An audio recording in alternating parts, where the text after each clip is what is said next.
ഈ യാണിൻ്റെ എൻഡ് നമ്മളുടെ ഇടത്തെ കൈയിലും മറ്റേ അറ്റം വലത്തെ കൈയിലും പിടിക്കുക.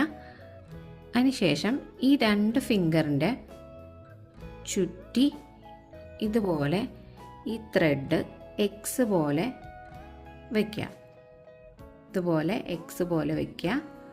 എന്നിട്ട് ഈ ബാക്കിയുള്ള യാൺ നമ്മളുടെ ഈ 2 ഫിംഗറിൻ്റെ ഇടയ്ക്ക് ഇതുപോലെ ഹോൾഡ് ചെയ്യുക. എന്നിട്ട് ഇപ്പോൾ ഇതിൽ 2 ലൂപ്പുണ്ട്. ഇതിൽ ആദ്യത്തെ ലൂപ്പ് നമ്മൾ ഇതുപോലെ പുറത്തോട്ടെടുക്കുക.